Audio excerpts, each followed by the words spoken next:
நடைபெற இருக்கின்ற 2026 சட்டமன்ற தேர்தலில் தமிழகத்திலே பாரதிய ஜனதா கட்சி தேசிய ஜனநாயக கூட்டணி மாபெரும் வெற்றி பெற வேண்டும், தமிழகத்திலே ஆட்சி மாற்றத்தை கொண்டு வர வேண்டும், ஊழலற்ற தூய்மையான நேர்மையான வளர்ச்சி தரக்கூடிய ஒரு அரசு அமைக்கப்பட வேண்டும் என்கின்ற மக்களுடைய எதிர்பார்ப்புக்கு தக்கபடி பாரதிய ஜனதா கட்சி தேர்தல் பணிகளை முடுக்கிவிட்டு கொண்டிருக்கின்றோம். அதில் முக்கியமாக ஒவ்வொரு சட்டமன்ற பகுதியில் இருக்கக்கூடிய பூத் அளவில் இருக்கக்கூடிய நிர்வாகிகள், அதேபோல நகரம் ஒன்றிய பகுதிகளில் இருக்கக்கூடிய நிர்வாகிகள், இவர்களெல்லாம் தொடர்ந்து சந்தித்து அவர்களை மேலும் உற்சாகப்படுத்தி மக்களை சந்திக்கக்கூடிய வகையிலும் மக்களுடைய பிரச்சனைகளுக்கு தீர்வு காணக்கூடிய வகையில் களப்பணியை ஆற்றக்கூடிய வகையிலும் தமிழக பாரதிய ஜனதா கட்சியுடைய தலைவர்கள் தமிழகம் முழுவதும் சுற்றுப்பயணம் செய்து வருகின்றோம். தேசிய ஜனநாயக கூட்டணி உறுதியாக வெற்றி பெறும் என்கின்ற நம்பிக்கையை இன்று எனக்கு உறுதிப்படுத்தியிருப்பதில் நான் மகிழ்ச்சி அடைகின்றேன். அதிமுக பாஜக கூட்டணி முழுமை பெற்றுச்சா இல்லை மேற்கொண்டும் சில கட்சிகள் வர்றதுக்கான வாய்ப்புகள் இருக்கா? எப்போவுமே ஒரு விஷயத்தை நம்ம புரிந்து கொள்ள வேண்டும். கூட்டணி அப்படிங்கிறது எந்த நேரத்தில் வேணாலும் கூட்டணிகள் மாற முடியும், எந்த நேரத்தில் வேணாலும் கூட்டணிகள் சேர முடியும். ஆகையினால தேர்தல் முடியும் வரைக்கும் கூட்டணிகள் பெருகுவதற்கும் குறைவதற்குமான வாய்ப்புகள் எல்லா கட்சிக்கும் உண்டு. பாரதிய ஜனதா கட்சியை பொறுத்த வரைக்கும் கடந்த மாதம் இருந்த தேசிய ஜனநாயக கூட்டணியுடைய பலத்தினுடைய அளவு கடந்த மாதத்தில் இருந்த நிலையிலிருந்து பல மடங்கு அதிகமாக இன்று பலம் பெற்று நின்று கொண்டிருக்கின்றது. வருகின்ற 1ஆம் தேதி நம்முடைய மரியாதைக்குரிய பிரதமர் நரேந்திர மோடிஜி அவர்கள் மதுரையிலே தேசிய ஜனநாயக கூட்டணியுடைய பொதுக்கூட்டத்தில் கலந்து கொள்வதற்காக வருகை தர இருக்கின்றார்கள். சென்ற மாதம் மதுராந்தகத்தில் நடைபெற்ற தேசிய ஜனநாயக கூட்டணியுடைய நிகழ்ச்சி தமிழக அரசியலில் எப்படி ஒரு மாபெரும் மாற்றத்தை ஏற்படுத்தி கொடுத்ததோ அதைவிட பல மடங்கு அதிகமான மாற்றத்தை கொடுக்கக்கூடிய ஒரு நிகழ்ச்சியாக மதுரை நிகழ்ச்சி அமைய இருக்கின்றது. ஆகையினால கூட்டணிகள் பெருகுவதற்கான வாய்ப்புகள் இருக்கிறது. இப்போ தமிழகத்தில் கூட்டணி அரசு வர்றதுக்கு இது தனிச்சு வருவாங்க சார்? இப்போ நம்ம உங்கள் கூட்டணியில் கூட்டணி ஆட்சி வருமா?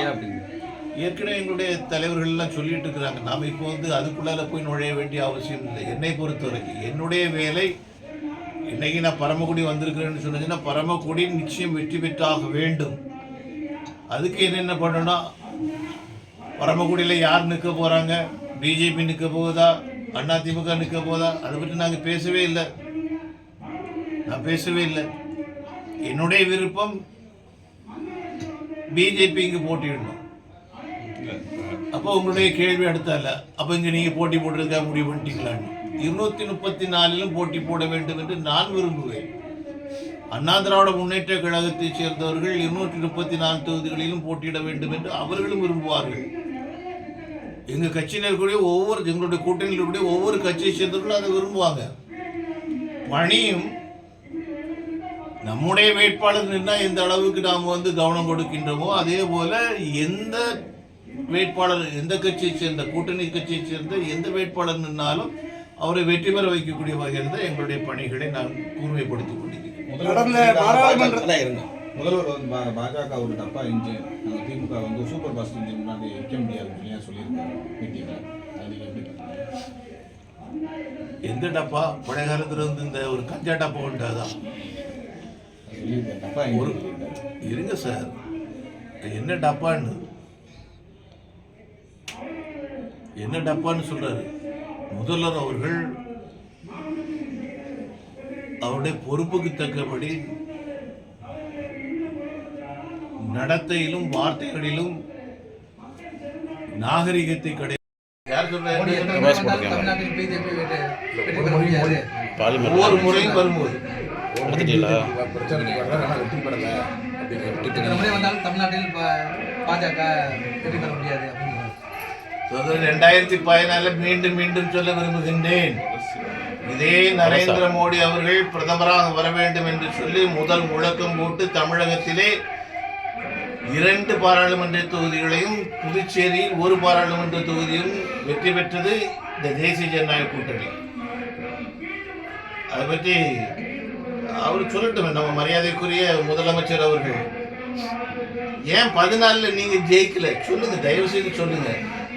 ஒற்றை மந்திரம், நரேந்திர மோடி பிரதமராக வர வேண்டும் என்கின்ற ஒற்றை மந்திரம் 3 பாராளுமன்ற தொகுதிகளை புதுச்சேரி உட்பட பெற்று தந்தது. உங்களால ஏன் பண்ண முடியல? கடந்த பாராளுமன்ற 39 வரல. இப்படியே கடந்த பாராளுமன்ற வரல. நான் கேட்கறது 14. அதுக்கு எனக்கு பதில் சொல்லுங்க, முதல்ல பதில் சொல்லுங்க. அன்னை கலைஞர் அவர்கள் இருந்து கொண்டிருந்தார்கள், இதே ஸ்டாலின் அவர்கள் இருந்து கொண்டிருந்தார்கள், அவருடைய சகாக்கள் எல்லாம் இருந்து கொண்டிருந்தார்கள். ஒரு இடத்துல வெற்றி பெற முடியல. ஏன்? அதுக்குள்ள பதில சொல்லுங்க. அதுக்கு அடுத்த கட்டத்துக்கு நான் சொல்றேன். பேசிக்கிறாங்க, நீங்க திமுக பேசிட்டு இருக்கிறாங்க, அண்ணா திமுக இதெல்லாம் இப்ப தேவையில்லாத ஒரு விஷயம். எங்களுடைய தலைவர்கள் எல்லாமே தெளிவா சொல்லியாச்சு. தமிழ்நாட்டில் தேசிய ஜனநாயக கூட்டணியுடைய அரசு அமைய இருக்கின்றது. 2வது கருத்துக்கு இடமில்லை. திமுக பற்றி கேட்டீங்க, அது நான் சொல்லியாச்சு, அது அவங்களுடைய விருப்பம். அவங்க என்ன சொல்றாங்க, அது சொல்லியாச்சுன்னு சொன்னாங்க, நாங்க தோற்று போகணும். சொன்னாலும் சொல்லாவிட்டால் நீங்கள் தோற்று போய் விட்டீர்கள். இன்னைக்கு காங்கிரஸ் தலைகீழ் நின்று தண்ணி குடிச்சாலும் கூட கடந்த பாராளுமன்ற தேர்தலில் அதற்கு முந்தைய சட்டமன்ற தேர்தலில் எப்படி ஒருங்கிணைந்து பணிபுரிந்தார்களோ அந்த ஒருங்கிணைப்பு நிச்சயமாக இருக்காது. அதே போல விடுதலை சிறுத்தை கட்சியாக இருந்தாலும் சரிதான், கம்யூனிஸ்ட் கட்சிகளாக இருந்தாலும் சரிதான், எந்த கட்சியாக இருந்தாலும் கூட இன்று அவர்களுக்குள்ளாக ஒரு புகைச்சல் ஏற்பட்டு விட்டது. இந்த புகைச்சல் பந்தமாக கொழுந்து விட்டு எரிந்து கொண்டிருக்கிறதா, வெறும் புகைச்சல் மட்டும்தானா அப்படிங்கிறது தேர்தல் நெருங்கி வரும்போது அவங்களுக்கு தெரியும். அது வரைக்கும் உங்களுக்கும் தெரியாது. ஆகவே திராவிட முன்னேற்ற கழகத்தினுடைய கோடவுன், அது பருத்தி கோடவுன், பற்ற வைக்கப்பட்டு விட்டது, எரிந்து கொண்டிருக்கிறது, ஜுவாலை தெரிகிறது, கூடி சீக்கிரத்தில் தெரியும். சசிகலாமையார் திமுக தலைவர் கருணாநிதி தூண்டி தனிக்கட்சி ஆரம்பிச்சு சொல்றாரா? எப்படிங்க? சசிகலாமையார் தனிக்கட்சி ஆரம்பிக்கிறாங்க. இது மறைமுகமா திமுக கட்சி தலைவர் ஸ்டாலின் தூண்டுதல் பேர் நடக்கலாம். எனக்கு அதுக்குள்ள நான் போக விரும்பல. மரியாதைக்குரிய சசிகலா அம்மா அவர்கள் நான் ரொம்ப மதிக்கக்கூடிய ஒரு இன்னைக்கு ஒரு தலைவி. மற்றபடின்னு சொன்னேன்னா சசிகலா அம்மான்னு தான் நான் சொல்லுவேன். நான் அவங்கள பற்றி நிறைய தெரியும், எல்லா விஷயங்களும் தெரியும். அவங்க சரியான முடிவுகள் எடுப்பார்கள் அப்படின்னு நம்பிக்கை எனக்கு. ஓ பன்னீர்செல்வம் தனது முடிவை தைக்குள்ள அறிவிக்கணும் சொல்லியிருந்தாரு. ஒருவேளை அவர் பாஜக அணியை வரதுக்கான வாய்ப்பு இல்லை, சசிகலா பாஜக சேர்வதற்கான திட்டங்கள் எதுவும் சொல்லல. இப்போ நீங்க எதுவுமே சொல்ல முடியாத ஒரு நிலைமையில தான் எல்லா கட்சிகளும்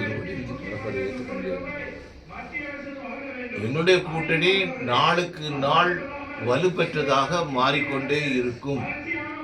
தேசிய ஜனநாயக கூட்டணியுடைய ஆட்சி அமையும். 2வது கருத்துக்கு இடமே இல்லை. உறுதியாக இந்த கூட்டணி வெற்றி பெறும். திமுகவோட 5 ஆண்டு கால ஆட்சி அடுத்த 50 ஆண்டுகளுக்கான ப்ளூ பிரிண்ட்னு சொல்லி சொல்லியிருக்காரு. எப்படிங்க? திமுகவோட இந்த 5 ஆண்டு கால ஆட்சி வந்து அடுத்து வரப்போற 50 ஆண்டுகளுக்கு ஒரு ப்ளூ பிரிண்டா இருக்கும் அப்படின்னு சொல்லியிருக்காரு. ப்ளூ பிரிண்ட் வந்து 50 ஆண்டு காலத்துக்கு பிறகு பார்க்க வேண்டிய ப்ளூ பிரிண்ட். பாஜக வந்து 50 ஆண்டு காலத்துக்கு பிறகுதான் அப்போ இருக்காது, திமுக இருக்காது. என்னை பொறுத்த வரைக்கும் திராவிட முன்னேற்ற கழகத்தினுடைய முத்தாய்ப்பு வந்து விட்டது, முடிந்து விட்டது, முற்றுப்புள்ளி வைக்கப்பட்டாகிவிட்டது. ஆனா முதலமைச்சர் என்ன சொல்றாங்க, எடப்பாடி பழனிசாமியை வந்து பாஜக மிரட்டிய அடிபணி வைக்கலாம், நாங்க எங்களை அடிபணி வைக்க முடியாது, நாங்க எதை கண்ணி மாட்ட முடியாது. 1999 திராவிட முன்னேற்ற கழகத்தோடு கூட்டணி பேச்சுவார்த்தை நடத்திய பாரதிய ஜனதா கட்சியினுடைய குழுவில் இருந்தவன் நான். 2001ஆம் ஆண்டு நடைபெற்ற சட்டமன்ற தேர்தலில் பாரதிய ஜனதா கட்சியினுடைய சார்பில் திராவிட முன்னேற்ற கழகத்தோடு கூட்டணி பேச்சுவார்த்தை நடத்தக்கூடிய குழுவினுடைய தலைவராக இருந்தவன் நான். 2001 உள்ளாட்சி மன்ற தேர்தலில் திராவிட முன்னேற்ற கழகத்தோடு உள்ள கூட்டணியில பேச்சுவார்த்தை குழுவினுடைய தலைவராக இருந்தவன் நான். இதுக்கு மேல நான் சொல்ல வேண்டிய அவசியம் கிடையாது. எல்லா கூட்டணியும் நான் வந்து பேசுவேன். 2014 தேர்தலில், பாராளுமன்ற தேர்தலில் தனியாக பிஜேபியால் ஒரு கூட்டணி அமைக்க முடியும் என்று அமைத்தது மட்டுமல்ல, 18.8% வாக்குகளை தேசிய ஜனநாயக கூட்டணி தமிழகத்திலே பெற்று தமிழகத்திலே 2 பாராளுமன்ற தேர்தல்களை வென்று புதுச்சேரியும் சேர்த்து 40க்கு 3 பாராளுமன்ற தொகுதிகளை வென்ற கூட்டணி அந்த கூட்டணி.